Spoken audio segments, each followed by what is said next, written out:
Hello and welcome back to the channel. Thank you for joining me, and a big thanks to everybody who supports the channel, and a big thank for those who make donations. I just want to say big thank you. And anybody who copies and sends these videos out, and if you think it's worthwhile, then it's absolutely fantastic. Thank you for that. Now, as you know, on this channel, the channel grows where it grows. I didn't intend it to be what it is at the moment, but one of the things that we've been exploring, I suppose, as people have come on, is the business of the council tax. And you'll know I've had many guests on the show pushing back, really, I think because it just seems to be a very unfair system.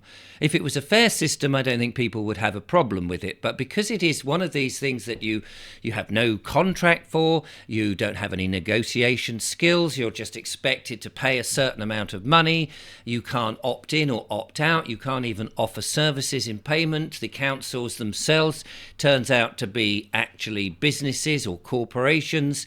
The whole government system seems to be very corrupt. And the money, even when it's collected, isn't actually going to the local area initially.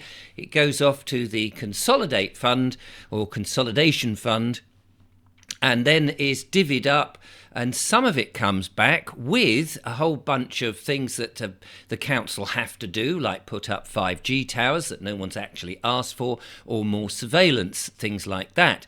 Even these 20-mile-an-hour zones in some parts of the UK, and of course these other measures which we know are going to be coming down. These are directives from the government, and nobody's actually asked for it in the area.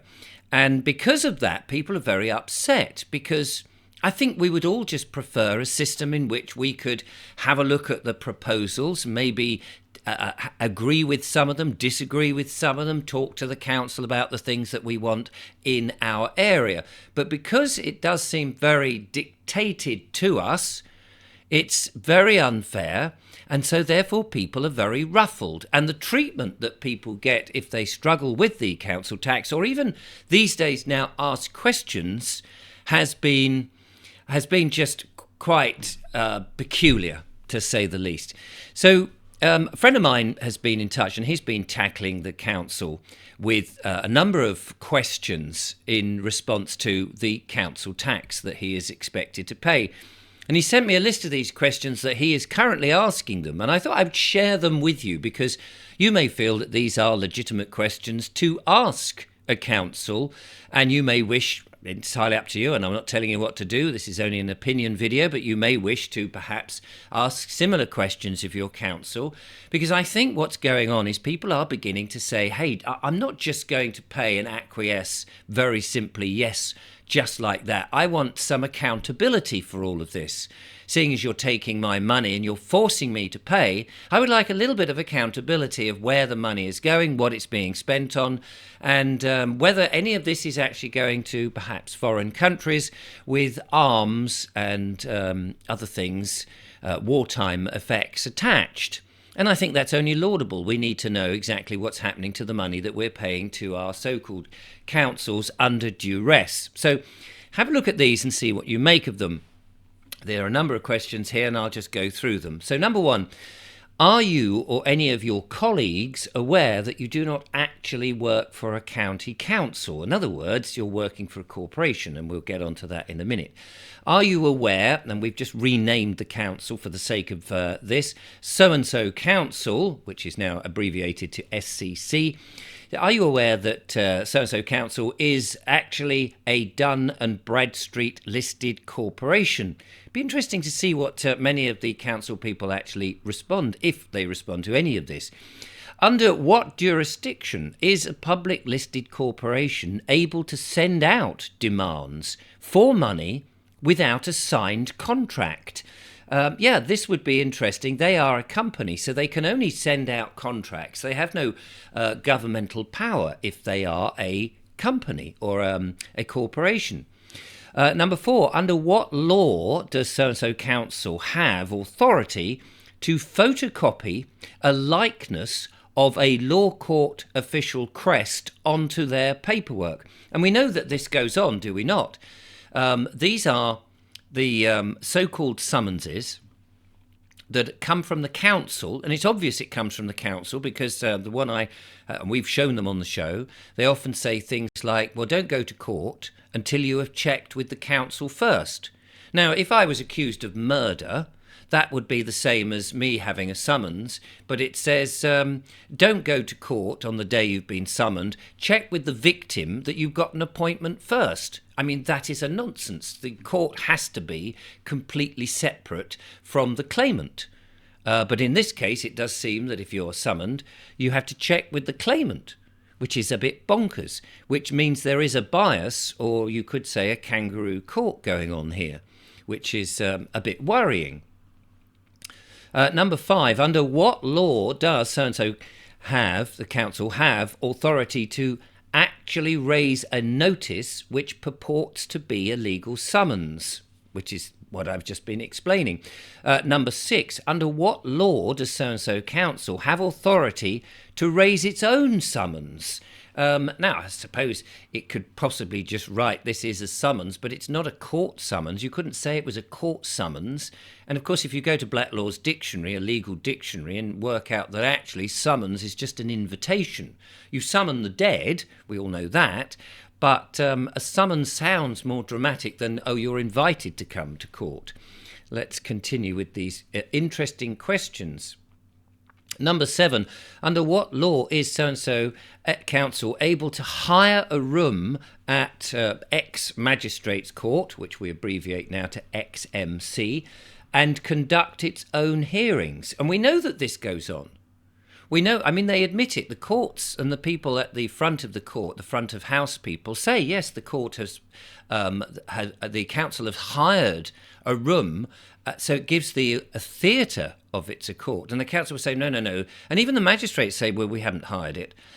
And this is going on. But I'd like to see, as this gentleman has also asked, where's the legislation that says that we are allowed that anybody, a corporation, so, if I was a corporation or McDonald's or any other corporation could just say, well, I'll just hire a courtroom then and have all my litigations in my own little private world and pretend, because it's in the courthouse, that it has something to do with the court, which of course it doesn't. So we'd like to know that. In question 8, we go in the question of the 2 liability orders that we await sight of. Who actually signed these? And you get these liability orders, and sometimes you do get a squiggle of a signature, but you don't get the actual name. It doesn't sort of say who it was, and sometimes the squiggles are so illegible you can't work it out who it is. Number 9 says, do said liability orders carry the official seal of ex-magistrates court? Well, of course they don't. They're generated by the council. 10, are summonses raised in this way, in this manner, valid or fraudulent?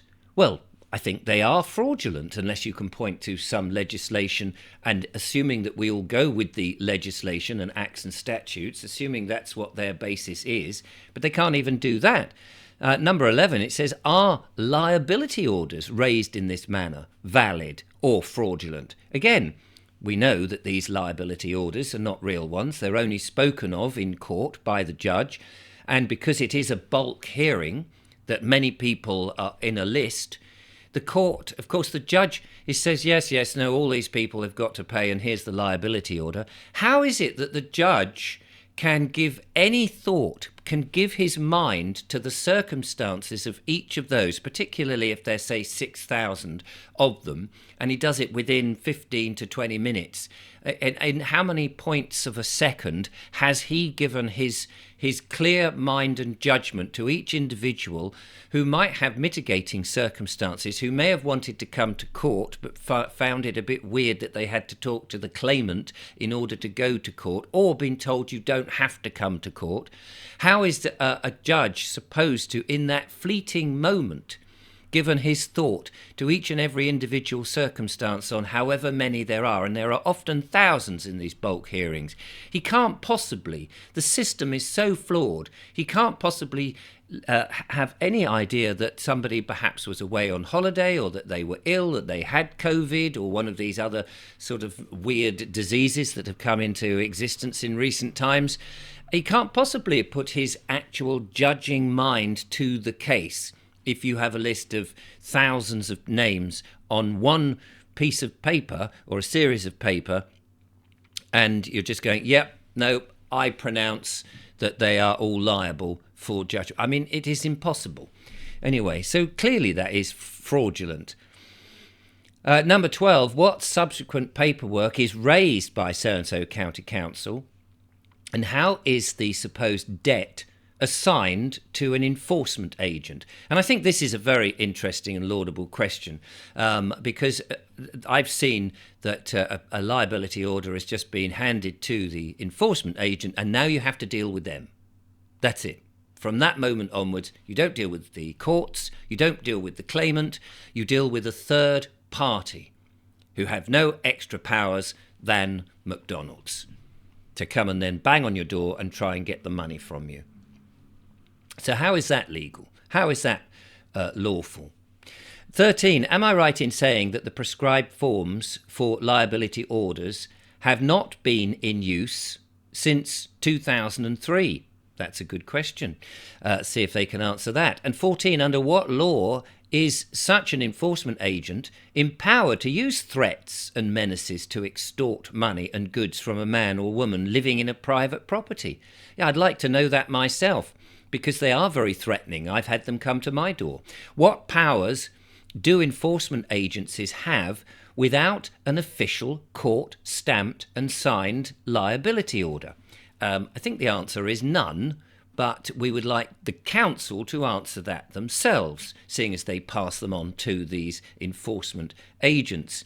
Has so-and-so ultimately followed due process of law in dealing with this situation? Good question. 17. If so-and-so council does not hold a liability order and the court has no record of sums awarded against individuals in bulk hearings and cannot produce a liability order, then essentially there is no liability order. Isn't that correct? I mean, that is the situation in that bulk hearing, as the judge has put his mind and said, yeah, all of them are guilty. I haven't even heard any of their individual circumstances. Here's a bulk liability order that just goes across. I mean, this is absolutely a nonsense, and the more people realise that, the better, that the system is so fraudulent.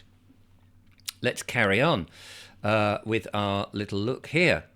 If neither the so-and-so council or the ex-magistrates court can produce a court-stamped and certified copy of an amount against, a certified copy of the amount awarded against my wife and myself in his particular instance, and of course in anybody else's instance, and the so-and-so council have merely produced a notice, then surely the council tax is unenforceable. And I would totally agree with that. 19. Let me just see if I can get this to come up a bit. Here we go. A bit more, please. If so-and-so council cannot prove to us that they have lawfully raised said summonses, then surely we must accept that these are fraudulent. And therefore, any subsequent liability order must also be fraudulent. In which turn, surely this makes any actions taken by the enforcement agents fraudulent. The result of which must then mean that council tax is unenforceable, which does seem a logical step. And finally, is it true that the Ministry of Justice has ruled that liability orders are not court orders? And there was a recent case, I think, that has just happened. So there we go. What do you think of those questions? Are they of any use to you? Maybe I'll put them in the description in case you find that you might want to use them against your counsel if you're having problems. Of course, this is only for entertainment purposes only. You may find this very entertaining, but if it's of use, of course, then be my guest to do as you will. But there we are. These council tax problems are not going to go away. I think until we have a reasonable and fair system that most people can deal with and a council that is open and honest, then I think these questions and these procedures and this pushback is going to happen. Thanks for watching. Enjoy your day.